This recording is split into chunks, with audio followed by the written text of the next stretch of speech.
కాకినాడ జిల్లా రూరల్ నియోజకవర్గం కరప మండలం వేలంగి గ్రామానికి చెందిన రచయిత సవిలే రాజేష్ రచించి స్వయంగా ఆలపించిన కులం కుళ్ళు నింపుకున్న ఓ మానవుడా నీవెన్ని పూజలు చేసి ఫలితమేమిరా అనే సామాజిక చైతన్య గీతాన్ని శుక్రవారం కాకినాడలో మాజీ మంత్రి కురసాల కన్నబాబు తన స్వగ్రాహంలో ఆవిష్కరించారు.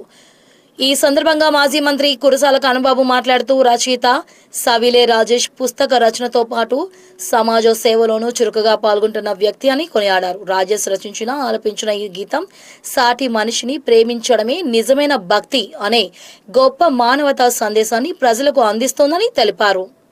ఈరోజు మా ఆప్తమిత్రుడు, మా పార్టీ నాయకుడు, రచయిత, సామాజికవేత్త సవిలే రాజేష్ గారు మరో కొత్త ప్రయత్నం చేశారు.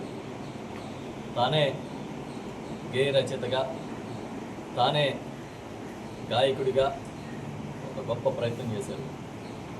ఈ సమాజంలో కులం రోజు రోజుకి ఎలా ఇంకా కుళ్ళుగా మారిపోతుంది, ఇంకా రోజు రోజుకి ఎలా బలపడిపోయి వేళ్ళు ఉమ్ముకుని సామాజిక స్థితిగతుల్ని సమాజంలో ఎంత దుష్ప్రభావాలను చూపిస్తుంది అనే ఒక ఆలోచనల్ని పాట రూపంలో రాసి తానే పాడి మళ్ళీ దానికి వీడియో కూడా, అంటే అది చూస్తే ఆ పాటను చూస్తే 5.5 నిమిషాల వరకు ఉంది ఆ పాటను చూస్తే ఆ విజువల్స్తో సహా కళ్ళకు కట్టినట్టుగా కులం మతం ఎలా కొట్టుకు తెచ్చే పరిస్థితులు వచ్చినాయి అనే దాన్ని చూపించారు.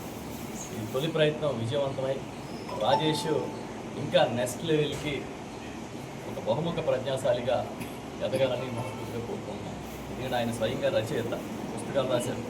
ఆయన స్వయంగా సామాజికవేత్త, సమాజంలో ఈ క్యాస్ట్ సంబంధించిన రుగ్మతల్ని ఆయన ఎండగడుతూ పనిచేస్తారు. అది కాకుండా రాజకీయాల్లో మా పార్టీలో వారి సతీమణి సర్పంచ్గా పనిచేశారు. అది కాకుండా ఆయనే స్వయంగా చాలా పూర్వకాలంలో మామూలుగా ఎవరైనా పుస్తకాలు రాస్తే గొప్ప గొప్ప మహానుభావుల మీద రాస్తారు, కానీ మట్టి మనుషుల గురించి సమాజంలో గుర్తింపుకు నోచుకోకుండా ఆనాడు గ్రామాల్లో దళిత ఉత్తరణ కోసం పనిచేసిన వారి గురించి ఆయన ఒక పుస్తకం రాశారు. అలా అడుగడుగునా తనదైన ప్రత్యేక శైలి చూపిస్తూ ఈరోజు గేయ రచయితగా, గాయకుడిగా ఇంకో కొత్త ప్రక్రియకి శ్రీకారం చుట్టారు. All the best Rajesh. నేను కానీ మన డాక్టర్ మేడం వాల్మీటి గారు వచ్చారు, వారు మేమందరం కలిపి దీన్ని ఇనాగ్రేట్ చేశాము. అందరం కూడా కోరుకుంటున్నాం మీరు ఇంకా ఉన్నత స్థాయికి ఎదగాలని మనస్ఫూర్తిగా కోరుకుంటూ wish you all the very best Rajesh.